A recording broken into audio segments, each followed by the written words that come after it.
Hoje nós estamos no paradoxo de número 7 e hoje nós vamos falar sobre salvação. E o paradoxo é: precisamos perder a nossa vida para salvá-la. Precisamos perdê-la para salvar. É um paradoxo e tanto, né?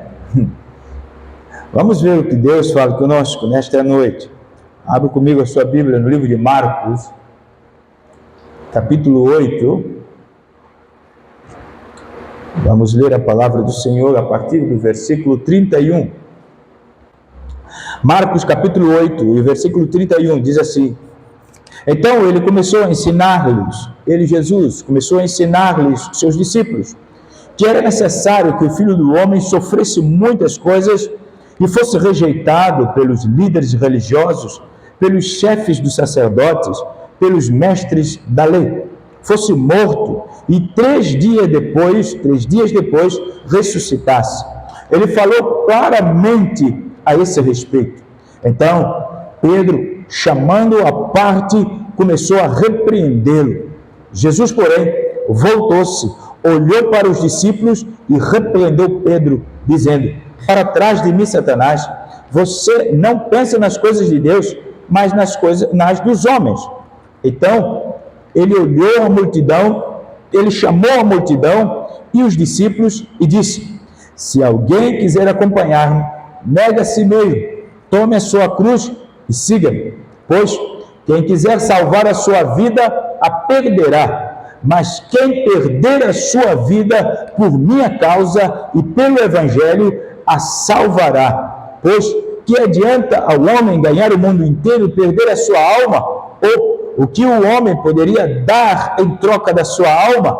Se alguém se envergonhar de mim e das minhas palavras, nesta geração adúltera e pecadora, o Filho do Homem se envergonhará dele quando vier na glória de seu Pai com os santos anjos. Obrigado, Jesus, pela tua palavra. Fale conosco, conceda-nos a graça de compreender e entender, ilumina-nos a mente e ajuda-nos a aplicar esta verdade em nossa vida. Nós oramos em teu nome. Amém. Certo é, meus amados irmãos, que Jesus, todos nós sabemos que teve o seu ministério público por 3 anos, intensos, fortes. E o Senhor Jesus, durante esses 3 anos, ele pregava as multidões.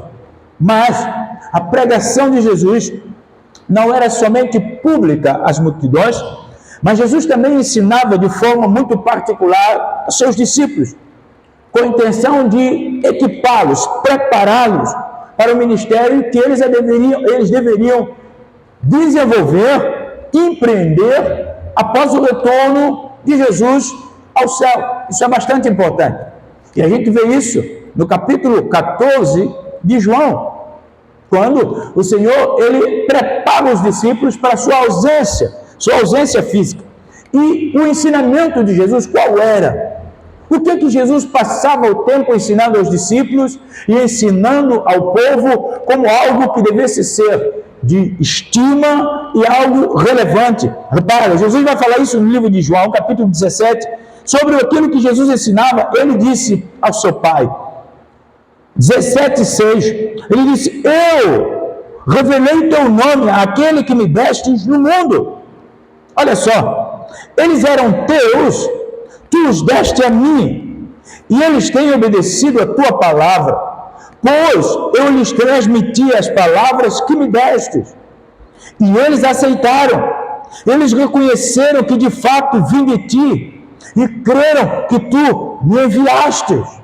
Olha só, meus irmãos, a pregação de Jesus era acerca de Deus, era acerca do reino do Senhor, era acerca da palavra de Deus, era acerca da necessidade do compromisso dos discípulos e de todo o povo que os ouvia.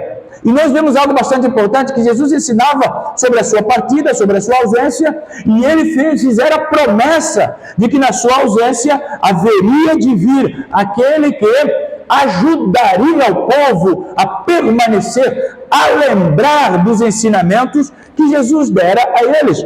E nesse pressuposto, no dia de Pentecoste, Atos capítulo 1 e 2, nós vamos ver aqui que Deus envia o Espírito Santo para fazer o que, irmãos? O Espírito Santo a nós foi enviado para nos instruir, para nos capacitar, para nos fazer lembrar de tudo aquilo que Jesus houvera ensinado. João 14, 26. Aí está o ministério do Espírito Santo de Deus. Então, se nós nos rendermos a Jesus, o mesmo Espírito que na ausência do Senhor, ele disse, eu haverei de subir, mas eu clamarei ao Pai que envia o outro. Esse outro que ele haveria de enviar, já enviou. No tempo dele foi uma promessa, mas no nosso tempo a promessa foi cumprida, porque o Espírito Santo de Deus habita em nós. Isso é bastante gratificante para a nossa fé. Se nós nos rendermos ao Senhor Deus, esse Espírito vai nos ensinar, vai nos fazer lembrar, vai nos capacitar, a fim de nós fazermos o que, irmãos? Testemunharmos a respeito do Senhor. Atos capítulo 1 e o versículo 8. Este é o mistério que nós temos, o Espírito Santo na nossa vida. Ele não vem para nós para nos fazer superior aos outros. O Espírito Santo não está em nós para nos fazer uma celebridade cristã ou divina. Não, o Espírito Santo está em nós para nos capacitar a testemunhar. Porque nós sozinhos não haveremos de conseguir. Nós sozinhos não teremos argumento para convencer o homem pecador. Quem convence o homem é o Espírito que está em nós. Mas isso nós precisamos entender, que ele só está em nós para nos capacitar a testemunhar. Nós temos um grande desafio: completar a missão. O Espírito Santo de Deus nos impulsiona a completar a missão. Então o que nós vemos aqui é que o ministério particular de Jesus, ele atingiu o seu nível máximo quando Jesus chega e começa a falar agora aos seus discípulos que ele estava prestes a ir para Jerusalém, mas a sua ida a Jerusalém seria uma ida para a morte, seria uma ida, de certa forma, angustiante para os discípulos. E quando Jesus começa a falar sobre o mistério dele aos seus discípulos, ali está o valoroso varão chamado Pedro, que ele levanta em nome dele particular, muito particular e pessoal, mas em nome também de todos os discípulos, porque Pedro, ele afirmara, ele dera o testemunho de fé, a profissão de fé, que nenhum dos outros discípulos deram. Em nome de todos eles, Pedro identifica Jesus como Filho de Deus. E é esse mesmo Pedro que, diante disto, a partir de aí, então, começou a ser preparado para a ausência do Senhor. Jesus começou, depois do testemunho de fé de Pedro, depois da profissão de fé de Pedro, reconhecendo que ele era o Filho de Deus, Jesus falou: bom, agora vamos preparar, porque há um calvário que me espera, há uma cruz que me espera. E aí Jesus começou a preparar os seus discípulos para a hora do Calvário. Mateus capítulo 16, versículo 13 até o 26. Agora, o que nós vemos aqui no capítulo 8 de Marcos, que nós acabamos de ler, é Jesus simplesmente falando para eles. Ele fala para nós nesta noite sobre 4 coisas bastante importantes que nós precisamos aprender para uma melhor compreensão daquilo que é ser verdadeiramente um discípulo do Senhor Jesus. Aquilo que significa ser um discipulado verdadeiro. Então vamos lá. Primeira lição está no versículo 31 do capítulo 8 de Marcos.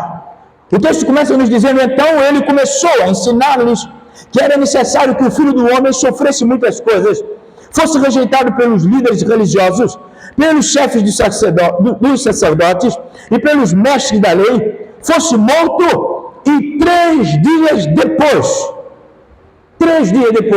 fosse ressuscitado. O que nós aprendemos é que um discipulado verdadeiro, ele tem um anúncio profético.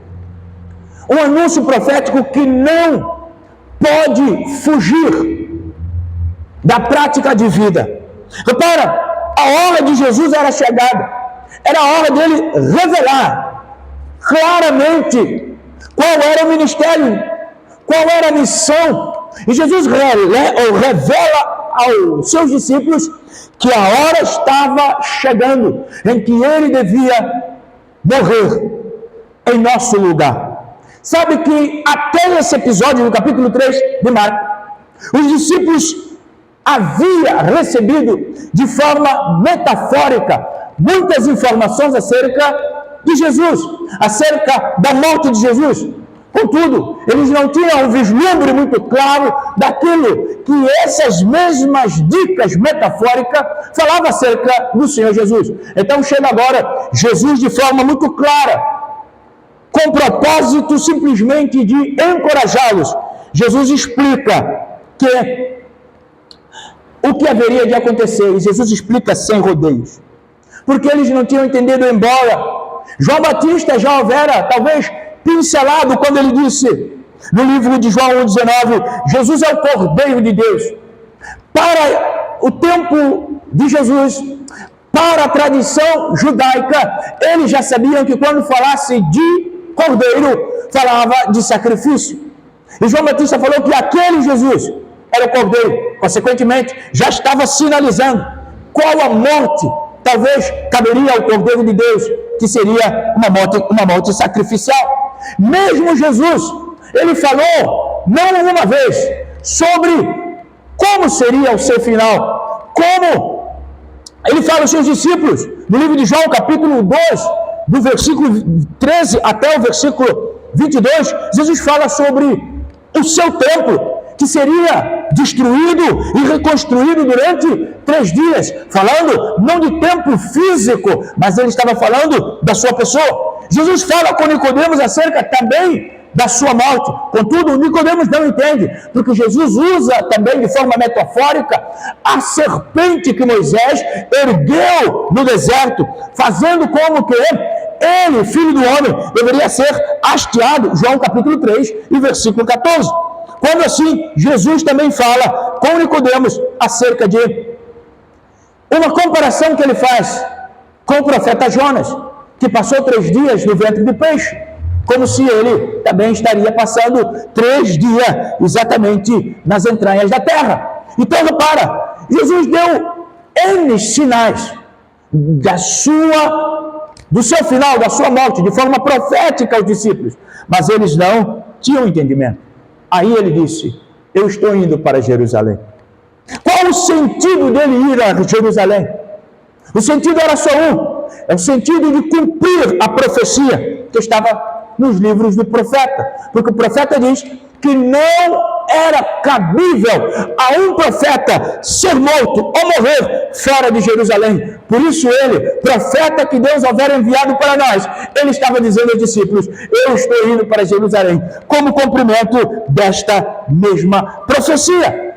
Repare, meus irmãos, os livros do Antigo Testamento nos fala de Messias sofredor. Por isso ele se coloca agora que está indo para Jerusalém sofrer, seria rejeitado, seria totalmente vilipendiado, mas no final a glória estaria sendo, de certa forma, também vida. Porque esse mesmo Messias sofredor, a Bíblia fala sobre o Messias soberano, embora os mestres da época, nem mesmo os discípulos do Senhor, conseguiam fazer um link sobre essas duas realidades do mesmo Messias, sofredor, glorioso, soberano. Então aqui está, de certa forma, um enigmático conflito na mente deles, desde o tempo de Jesus. Como é possível o Jesus soberano ser rejeitado pelas suas próprias criaturas? Como é possível um Senhor que tem todo o poder ser rejeitado por alguém que diz que em seu nome está vivendo? Mas Jesus, ele diz a seus discípulos, eu sou o Messias, porque Pedro já houvera identificado ele por revelação do Espírito Santo. Ele diz, eu, o Messias, estou indo para Jerusalém. Sabe que na tradição, através muitos rabinos, eles justificavam a existência de dois Messias, com base no livro de Salmos 22, eu já ministrei esses salmos aqui, Isaías capítulo 53, porque fala desse Messias sofredor. E eles não poderiam conceber de que o Messias, o Salvador deles, fosse tão sofredor, a ponto de exclamar: Senhor meu, por que me abandonas? Por que me abandonaste? Então, Jesus estava dizendo: eu sou o Messias. Quando ele diz aos seus discípulos: estou descendo a Jerusalém.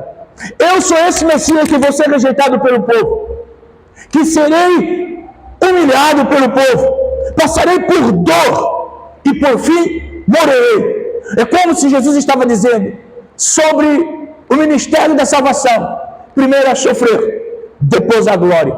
Primeiro o sofrimento, então vem depois a glória. Sabe, é que nós não conseguimos entender isto se o Espírito Santo de Deus não nos revelar. Jesus estava simplesmente dizendo aos seus discípulos que ele haveria de carregar a cruz, tomar a cruz sobre os seus ombros. Ele haveria de ser hasteado sobre esta cruz. Hoje, nos nossos tempos, os cristãos parecem ser propensos a usar a cruz, mas não com o sentido do sofrimento que é trazido por ela. Hoje a gente vê cristãos carregando a cruz, na verdade, simplesmente como uma indumentária.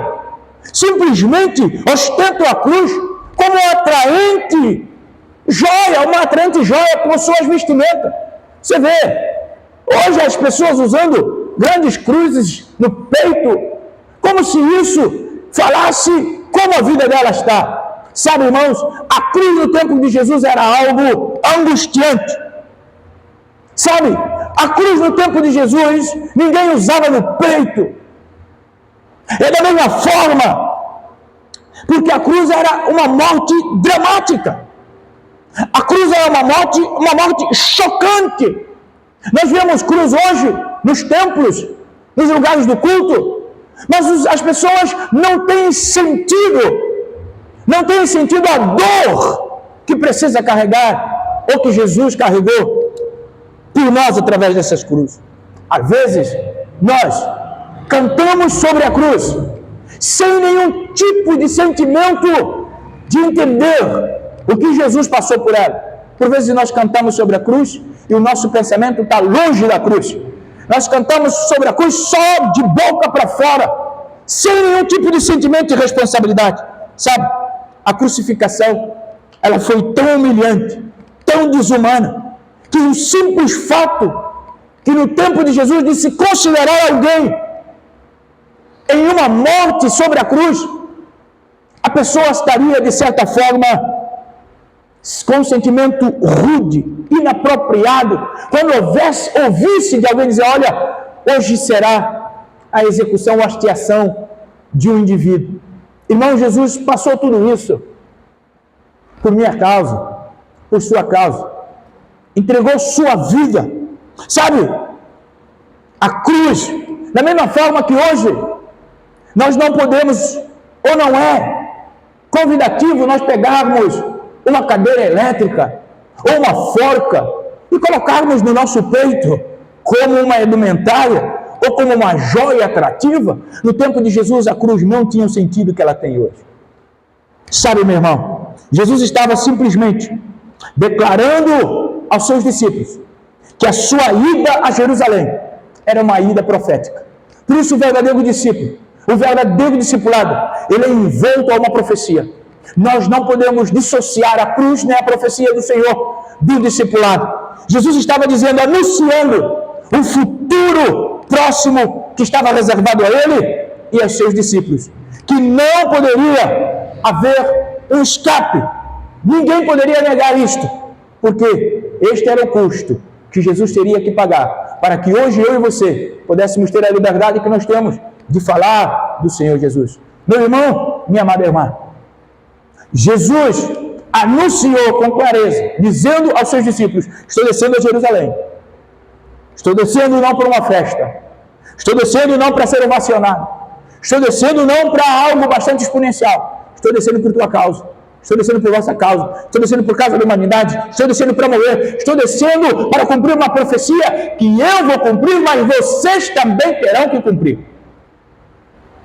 Jesus não morreu para nos dar uma boa vida.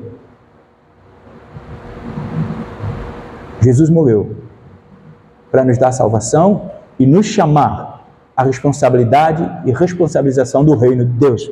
O Filho de Deus, ele tinha de ser levantado. Esta é a causa e a razão principal do todo verdadeiro discipulado. E a vida de todo discípulo precisa caminhar com este sentimento em coração. A nossa fé é uma fé que custou muito, Senhor Jesus, mas ele cumpriu. E o fato dele cumprir requer de nós também um cumprimento. Segunda lição que nós podemos tirar desse texto que nós acabamos de ler, Marcos 32 e 33, versículo 8, capítulo 8, na verdade, diz assim, a partir do versículo 32, ele falou claramente a este respeito. Então, Pedro chamou à parte e começou a repreendê-lo. Jesus, porém, voltou-se, olhou para os discípulos e repreendeu a Pedro, dizendo: para trás de mim, Satanás, você não pensa nas coisas de Deus, mas nas coisas dos homens. Segunda lição que nós podemos tirar aqui é que o verdadeiro discípulo precisa ter cuidado com repreensões equivocadas, com visões equivocadas a respeito da fé e a respeito dele mesmo e de Cristo Jesus. Sabe, antes de nós criticarmos Pedro, exatamente por esta capacidade de impulso, como se Pedro estivesse dizendo para Jesus o que ele teria que fazer. É como se nós estivéssemos dizendo para Deus que nos criou o que ele deve fazer sobre nós. Sabe, nós devemos lembrar que Pedro era um discípulo que estava expressando, de forma ainda que errada, mas ele estava expressando o seu amor pelo seu mestre. Pedro estava assim expressando o amor, porque Pedro não queria que o seu mestre sofresse, nem morresse. Repara, Jesus chega para ele, Jesus como o Salvador, porque Pedro até então estava como o líder exponencial, porque teve uma revelação que ninguém teve, ele é filho de Deus. Então, repara, diante de uma revelação tão grandiosa, uma experiência tão profunda, Pedro não quer agora a ausência do seu mestre. Pedro deseja que Jesus continue com ele. E ele diz ao Senhor: olha só, vigia, não tem negócio de morrer agora não, vou parar com esse negócio de morrer. Não. Pedro é um jovem seguidor de Jesus, irmãos. Ainda tinha muito que aprender, mas ele amava Jesus. Tanto assim é que Jesus falou: olha, quando você se converter, olha, você faz um trabalho com seus irmãos. Mas ele já estava mostrando um amor diferente dos outros para com o Senhor Jesus. Ele simplesmente não conseguia entender que Jesus precisava morrer, para que ele pudesse, tempos depois, testemunhar de forma impetuosa e mais de 3.000 pessoas reconhecerem Jesus. Ele não entendia a necessidade de Jesus se ausentar. Pedro, infelizmente, não estava percebendo que Satanás estava usando a vida dele. Satanás estava simplesmente usando a vida dele numa tentativa de quê? De desencorajar Jesus a obedecer à vontade de Deus. Repara, se Jesus desse ouvido a Pedro, numa hipótese, que seria de nós, onde estaríamos hoje? Então, o Satanás, nós precisamos ter bastante cuidado, porque Jesus usa uma palavra, na verdade o escritor usa uma palavra, repreender, que Jesus repreende Pedro, olha para os discípulos e repreende Pedro. Sabe que esta palavra, no original, é a mesma palavra que Jesus usa para repreender os demônios, no Marcos capítulo 1, versículo 25, e no 3, capítulo 3 e versículo 12. Sabe que Pedro queria que Jesus salvasse a si mesmo. Então, repara que o pensamento equivocado de Pedro é: Senhor, não faça isso, não tem necessidade de sofrer, não tem necessidade, Quase que Pedro estava que nem os defensores da teologia da prosperidade do nosso tempo. Você está sofrendo por pai de sofrer, não pode isso. Pedro estava que nem esses rapazes do nosso tempo. Só que Jesus fala algo bastante importante para Pedro. Eu não vim salvar a mim mesmo. É como se Jesus estivesse dizendo para Pedro: você encontra o homem, a filosofia de vida do mundo é salva-se a si mesmo. Independentemente do que o salvar a si mesmo causará no outro, mas primeiro você vai lá. Só que Jesus, ele diz a Pedro outra coisa. Espera aí, meu irmão. O meu negócio não é salvar a mim mesmo, mas é entregar-me a mim mesmo para que vocês tenham a esperança da glória. Isto é lindo. Jesus simplesmente demonstra a filosofia contrária à de Pedro como proposta para a vida dele. Jesus diz: não, entregar-me. Por isso que Jesus vai dizer aqui, olha só no 33, Jesus olha para Pedro e diz: para trás de mim, Satanás. Porque você não está olhando para as coisas eternas. Algo bastante importante é que o texto diz que Jesus voltou-se. No original grego, essa palavra é abruptamente. Jesus voltou de forma... Quem você está falando? Deu um espanto nele, acho que ele assustou. Porque até então, a intenção de Pedro era simplesmente de quem amava o outro e não queria que o outro sofresse de forma tão injuriosa, sem causa. Mas Jesus vira para ele e chama logo uma atenção. Mas agora algo bastante importante, olha só. Jesus primeiro olha para os discípulos. É como se a ideia de Pedro era o que estava permeando o pensamento de todos os outros discípulos. Jesus olha primeiro para eles como dizendo assim: vigia vocês todos. Vigia vocês todos, não me tirem da minha visão, do meu propósito. Ele olha para os discípulos, ele repreende Pedro, como se a repreensão de Pedro se aplicaria a todos eles. A questão que se põe quando o assunto é a fé, quando o assunto é o discipulado, quando o assunto é caminhar com Cristo, é de que lado nós estamos. Tanto assim é que Jesus chega para Pedro e fala: Pedro, você só está pensando nas coisas dos homens, não está pensando nas coisas do reino. É como se dissesse: de que lado você está, bem da verdade? Sabe, essa é uma interrogação que nós precisamos fazer a nós mesmos todos os dias. De que lado nós estamos? Porque se nós estamos do lado de Deus, o interesse precisa ser do reino. Mas se nós não estamos do lado de Deus, o interesse pode ser nosso também. E não que os nossos interesses sejam pecaminosos. Não, é só que não glorificam a Deus. Repara, o interesse de Pedro até então não era pecaminoso. Pedro só queria poupar Jesus. Mas Jesus disse para ele: olha, esse seu interesse se constitui pecaminoso, porque você não está olhando para as coisas espirituais. Sabe, meu irmão, Jesus está dizendo para Pedro: não faça concessões da sua vida. E essa verdade se aplica a nós. Nós, enquanto cristãos, não poderemos abrir para concessões com o mundo, com a vaidade, com nada. Nós precisamos estar do lado de Deus de forma intencional. Porque se nós abrirmos concessões, nós poderemos prejudicar a obra do Senhor. Irmãos, nada é mais nocivo à obra de Deus do que um discípulo fora da vontade de Deus. Nada é mais nocivo, mais prejudicial à obra do Senhor do que um discípulo fora do centro da vontade de Deus. Nós podemos ver isso na vida de Abraão, nós vemos isso na vida de José ou de Jacó, nós podemos ver isso na vida do rei Saul, nós podemos ver isso na vida de Davi.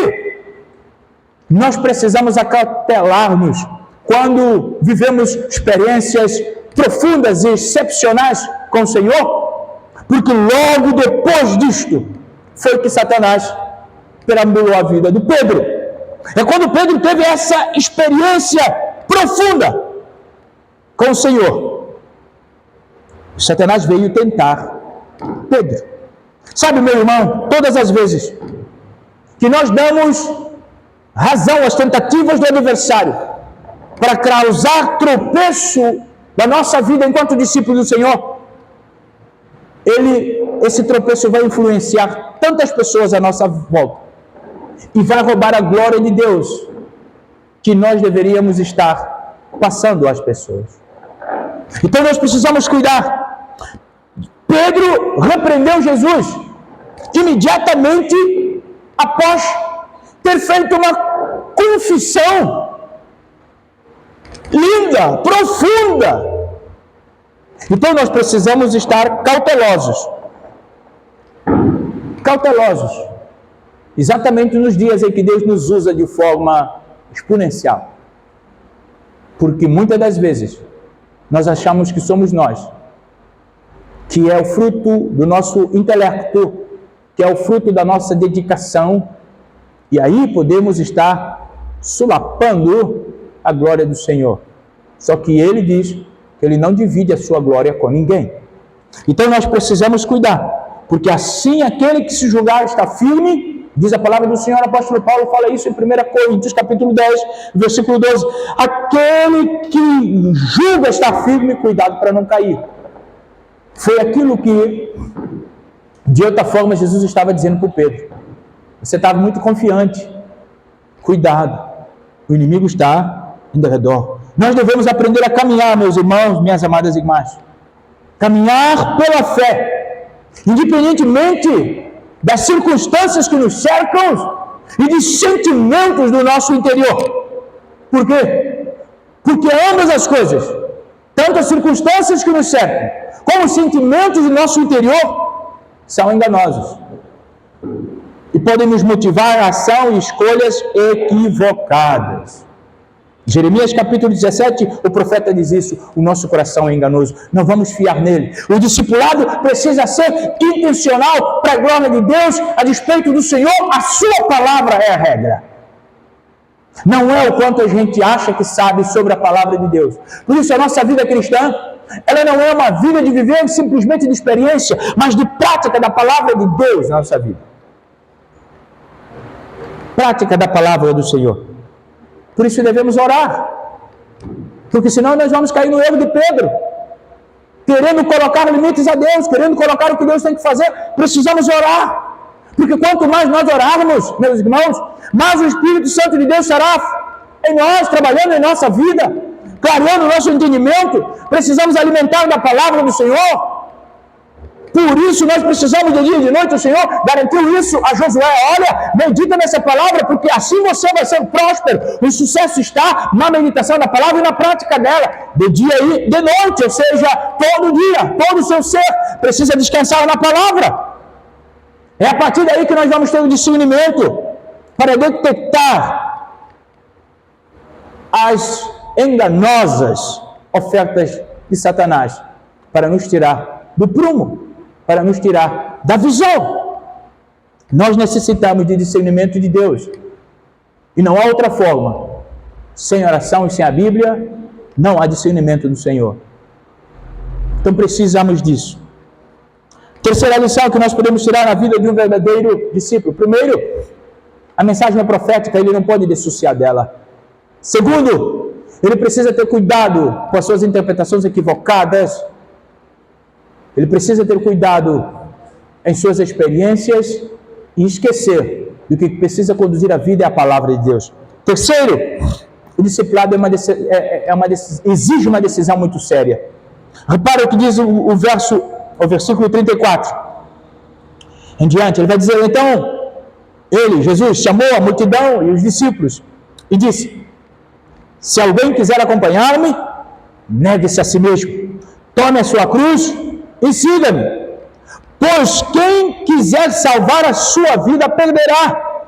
Mas quem perder a vida por minha causa e pelo Evangelho, a salvará. Pois, que adianta o homem ganhar o mundo inteiro e perder a sua alma? Ou o que o homem poderia dar em troca da sua alma? O verdadeiro discípulo, ele precisa saber que há uma decisão necessária à sua vida. Há uma decisão que precisa ser categórica, incisiva em sua vida.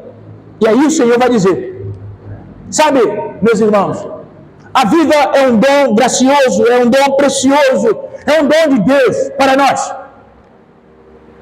E nós podemos, enquanto aqueles que desfrutam deste dom, nós podemos fazer 3 coisas com as nossas vidas. 3 coisas nós podemos fazer com elas.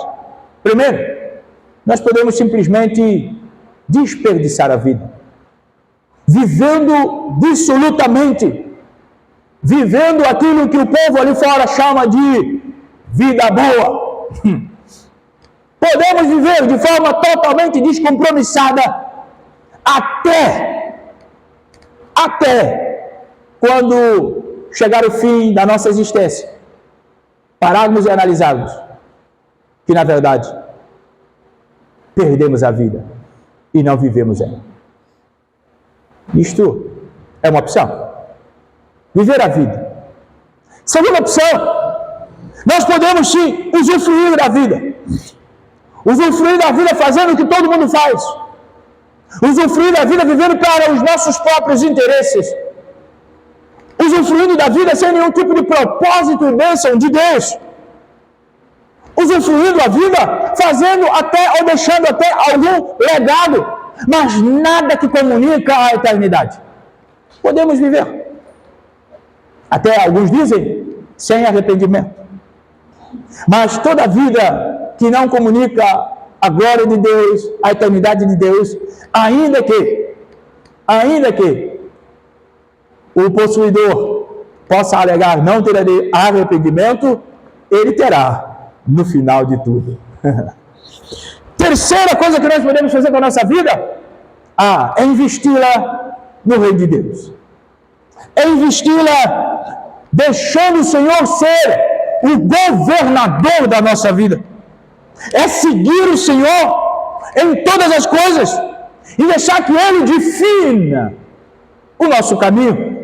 Deixar que Ele defina os dividendos da nossa vida, os anos que haveremos de viver. Deixar que sejam todos os anos definidos pelo Senhor. Esta vida nós chamamos de discipulado.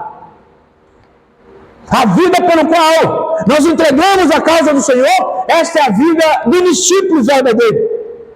Talvez fosse isso que Jesus queria dizer quando ele disse: se alguém quiser acompanhar-me, nega a si mesmo, toma a sua cruz e siga-me.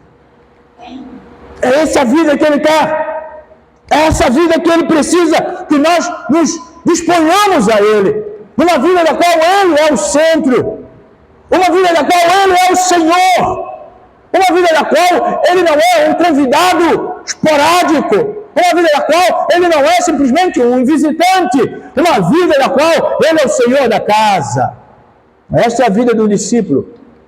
E esta é a vida que o Senhor requer de nós. Por isso ele disse: quem quiser salvar a sua vida, perderá. Mas quem perder a sua vida por minha casa e pelo Evangelho, salvará ela.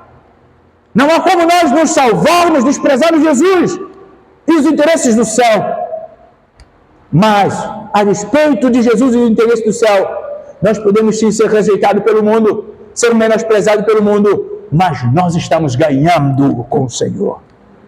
Sabe, meu irmão, no livro de Lucas, capítulo 9, versículos 57 a 60, apresenta para nós 3 retratos de discípulos, de potenciais discípulos, a bem da verdade. Contudo, 2 deles se ofereceram ao discipulado, e um deles Jesus convocou para discipulado. Agora, tem uma coisa em comum deles 3. Vamos ver aqui? Lucas 9, a partir do 57, diz assim: quando andavam pelo caminho, um homem lhe disse: eu te seguirei por onde quer que fores. Jesus respondeu: as raposas têm as suas tocas, as aves do céu têm seus ninhos, mas o Filho do Homem não tem onde repousar a cabeça. A outro disse: siga-me.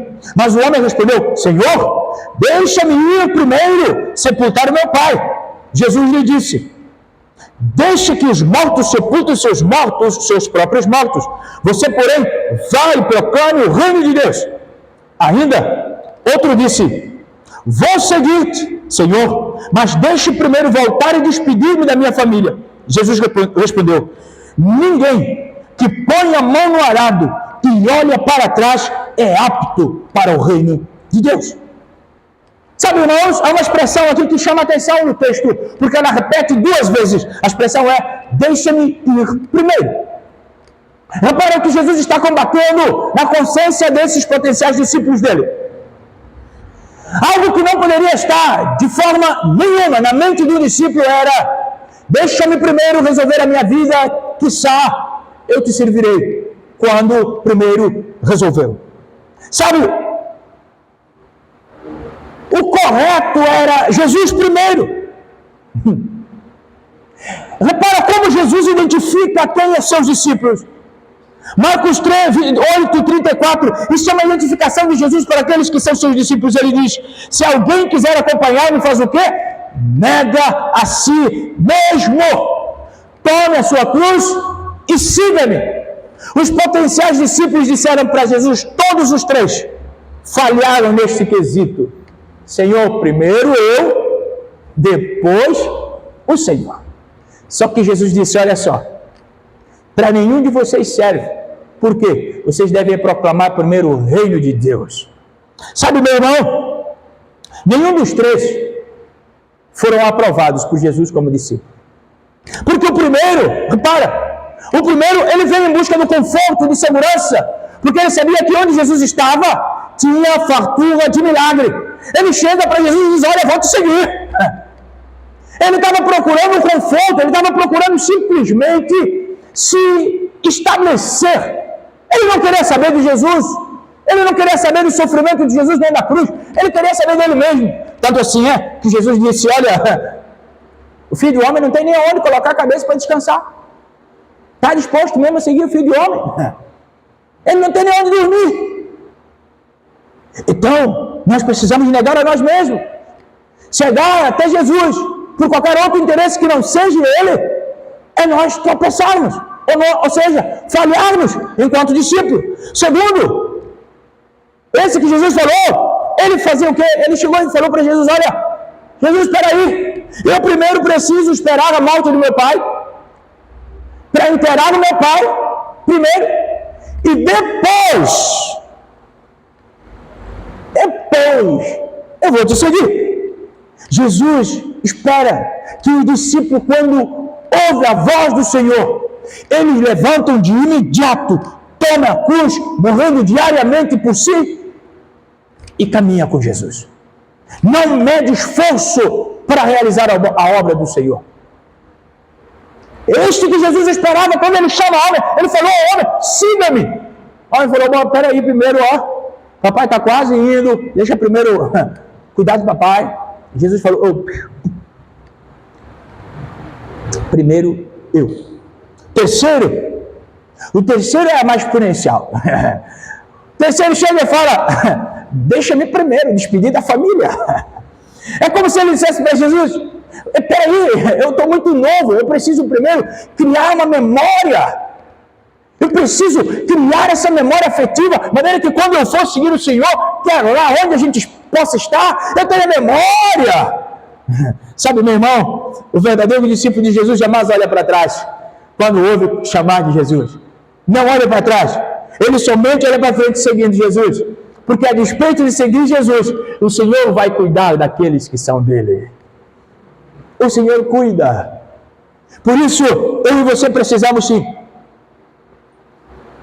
nos dispor a sermos discípulos que não nos autoprotegem, que não vivemos de uma autocomiseração, não vivemos num mimar a nós mesmos para tentar salvar a nossa própria vida e simplesmente perdermos a oportunidade de viver verdadeiramente. Porque o homem só consegue viver verdadeiramente se estiver na direção do Senhor Jesus. Se o Senhor for o caminho pelo qual ele está caminhando, por isso Jesus vai dizer, aquele que quiser salvar a vida vai perder. Mas aquele que perder, ou seja, aquele que perder. Sabe, conta-se que um missionário, ele, na sua juventude ainda, decidiu, irmão Roger, entregar a sua vida, o seu caminho ao Senhor. Ele simplesmente pediu ao Senhor que não queria ir para campo sozinho. E Jesus, como ouve a oração do discípulo, deu para ele uma missionária. E lá estavam, casados, e foram para o campo. Passaram a vida toda no campo. Não tiveram uma casa, não tiveram carro, não tiveram nada disso. Simplesmente amontoando almas para o Senhor, pedra na coroa celestial. Até o dia que findou a carreira. E eles saíram do campo e voltaram para a Inglaterra. Eles chegaram no cais do porto, ou no porto. E chegaram ao barco, encostou, eles desceram. E quando desceram, ouviram uma fanfarra. Sabe o que é fanfarra, não? Tambor. Aí o missionário falou: uau, que exponencial, que negócio tremendo, igreja lembrou de nós. Aí, só que ele não sabia que naquele mesmo navio vinha uma autoridade real. E a fanfarra, na verdade, era para aquela autoridade real. E não era para ele. Quando até ele se desembarcar do barco e chegar naquele cais, a fanfarra já tinha ido embora. Porque a autoridade real saiu primeiro e a fanfarra foi acompanhando ele. Quando aquele missionário chegou em casa, triste, porque ele falou para a esposa: ô minha esposa, perdemos a nossa vida toda, e agora no final, para a gente vir, a igreja nem lembrou de nós, nenhum obreiro, nenhum cooperador para nos receber, ninguém lembrou de nós. Que tristeza. Ele saiu desiludido. Aí a esposa, sábia esposa, por isso que a mulher sábia é fantástico, ela falou para ele: meu filho, obrigado minha filha. Ela falou para ele: meu filho, por que você está triste? Não acho que nós perdemos a nossa vida. Não fique triste, porque ainda nós não chegamos em casa. Nós não chegamos em casa. Então, não fique triste. Irmão, achar que perdeu a vida a partir da visão do mundo é, na verdade, ganhá-la, porque aqui não é a nossa casa final. Nós temos o Senhor que estará ansiosamente nos esperando, porque Ele disse que estará na porta. Ele estará na porta nos dizendo: bem-vindos, bem-vindos. Repara, a ansiedade no coração do Senhor para nos receber. Ele não estará na sala, nem no quarto, nem no trono sentado a falar no ar, que Ele estará na porta. Ah, irmãos, não busque salvar a sua vida. Não busque salvar a sua vida nessa terra. Empenha ela no serviço do Senhor, porque fazendo assim, eu e você estaremos salvando ela. Quando empenhamos ela no serviço do Senhor, porque quando chegarmos à nossa casa, lá vai ter fanfarra. Vai ter fanfarra, irmãos. Uma fanfarra que a gente nunca viu nessa terra hoje. Uma fanfarra muito exponencial. Uns instrumentos que a gente nunca viu. Mas vai estar lá esperando, irmão Lessa. Vai estar lá esperando a gente. Se a gente, de forma intencional e sacrificial, continuarmos seguindo o Senhor. Sabe, Jesus, Ele não disse para nós: olha, negue isso, ou negue aquele outro. Negue uma comida, ou negue uma festa, ou negue uma bebida, ou negue... Não, Jesus falou: negue-se a si mesmo. Ou seja, Jesus nos quer inteiro para Ele. É inteiro, é toda a nossa vida, abrange tudo na nossa vida. Ele nos quer para Ele. Sabe, irmãos, para nos dar uma vida, Jesus entregou a vida dEle para nos dar a vida. E hoje, sabe o que Ele pede de nós? Que nós entreguemos a nossa vida para que outras pessoas possam ouvir a mensagem da vida eterna. É isso. Deus não nos pede a nossa vida de forma possessiva, como que Ele só quer a gente para Ele. Não!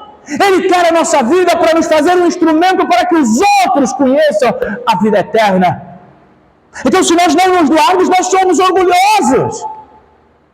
Se nós não nos entregarmos de forma intencional, nós somos orgulhosos. Aqui está, irmãos, o paradoxo da vida vitoriosa e frutífica.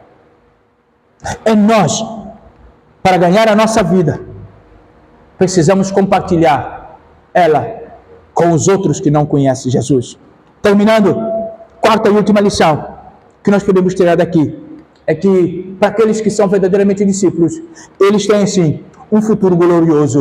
Repara o que diz o versículo 38. Ele vai dizer: se alguém se envergonhar de mim e das minhas palavras nesta geração adúltera e pecadora, o Filho do Homem se envergonhará dele quando vier na glória do seu Pai com os anjos, os santos anjos do Senhor. Sabe, se eu e você, nós não nos envergonharmos, nós haveremos de ser lembrados e reconhecidos por Jesus diante do seu Pai e dos seus anjos. Que futuro glorioso para aqueles que são verdadeiramente discípulos do Senhor. Mas agora, se a gente fizer corpo mole e nos envergonhar da palavra do Senhor, diz a Bíblia, Ele vai envergonhar também de nós.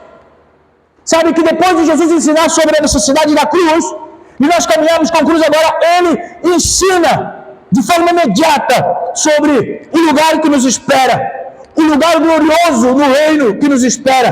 Ou seja, para aqueles que compartilhar a vida, para que os outros conheçam a vida eterna, esses serão simplesmente lembrados pelo Pai, por Jesus, diante do Pai. Então, meu irmão, na nossa vida cristã, o sofrimento e a glória caminham juntos, irmã Eliane. Deus não nos salvou por uma vida fácil. O sofrimento, tanto assim que Pedro vai dizer que ele quer conhecer Jesus, mas enquanto Salvador, ressurreto, mas ele também quer participar do sofrimento.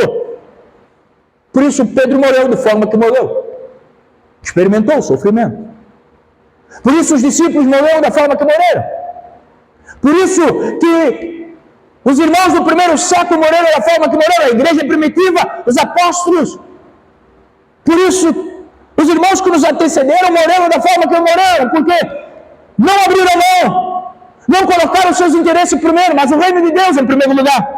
Sabe, o nosso Senhor jamais ensinou uma vida fácil, como pregam os amantes da teologia da livre graça, ou os amantes da teologia de saúde e riqueza. Como se Deus morresse para dar-nos só saúde e riqueza. Irmão, eu combato, eu rejeito esse tipo de ensinamento. E combato onde quer que seja, que for, e com quem for. Sabe por quê? Porque Jesus não ensinou isso. Jesus ensinou o contrário. Repara o que Jesus ensinou em João capítulo 16, versículo 33. Jesus ensinou isso: neste mundo vocês terão aflição. Contudo, tenham ânimo, eu venci o mundo. Então, querer viver uma vida cristã de vida fácil, uma vida moleza, meu irmão. Você sabe, eu ouvi uma aberração nessa tarde. Eu falo, meu Deus do céu, aonde nós vamos parar? Um dito pastor pegou a Bíblia. Bom, na verdade não pegou a Bíblia. Pegou não sei o quê e estava falando para a sua igreja. Irmãos, sabe o que significa justificado? Justificado é uma condição que Deus nos dá de ser igual com Ele. De chegar no céu e não ter nenhuma diferença entre nós e Ele. E a gente chegar, ó. E sabe o que a igreja fazia? Uhul! Uhul! Falei, esse bicho está lendo liberada. E está ensinando liberada para esse povo. E o pior, o povo já está aprendendo e assumindo a liberada. Irmão, Deus é Deus, sempre será Deus, estará disparado distante de nós. Ele é santo, santo, santo, e não negocia a santidade. Justificado é a condição dele no que ele nos concede de ter esperança. Não é de nós nos igualarmos a ele. Jamais seremos igual a ele, porque ele é o Senhor de toda a eternidade. Então, percebe que o evangelho está sendo pregado, e nós precisamos cuidar quando a gente deixa ouvir esses tipos de pessoas. Precisamos vigiar. Irmão, vou falar uma coisa para vocês agora. Está muito culto de doutrina. Esse é o culto que a gente precisa ensinar. Irmãos, cuidado com aquilo que você ouve. Esses pregadores desse tempo, por favor, tome cuidado. Eu já falei para os irmãos, quer escutar? Escuta pastor Gamaliel. Quer escutar? Escute pessoas que têm compromisso com a Bíblia. Escute o pastor Hernandes Dias Lopes, negócio fantástico, bíblico. Escuta pastor Augusto Nicodemos, bíblico. Agora tem um ser vivo que está na internet, e essas pessoas têm muitos seguidores, porque é o evangelho de saúde e riqueza. Tem muitos seguidores, só que eles ensinam a Bíblia errada. Eles ensinam a Bíblia que não te permite ver Deus. Então tome cuidado naquilo que você escuta, por favor, por favor, por favor. Sabe, o sofrimento faz parte da nossa caminhada. Se nós sofrermos porque nós fizemos alguma coisa errada, o sofrimento é merecido. Mas agora, se nós sofremos por causa de Jesus, aleluia! Se nós sofremos por causa do Evangelho, há uma glória que nos espera fantástica, irmãos. Sabe, o sacrifício de Jesus, o nosso Messias, ele foi glorificado com a sua ressurreição. Sabe algo bastante importante? Todo sacrifício nosso, todo sofrimento nosso, quando nós formos ressurretos, nós vamos ver que eles se transformarão em glória para Deus. Você vai dizer que valeu a pena passar por que você passou. Por isso não reclama, não murmure. Viva para a glória do Senhor. Esta verdade pode fazer os pés na sua cabeça. Como perder a minha vida para ganhá-la? É um paradoxo, sim, mas não é uma impossibilidade. Por isso, abra mão da sua vida. Viva de acordo com o padrão de Cristo.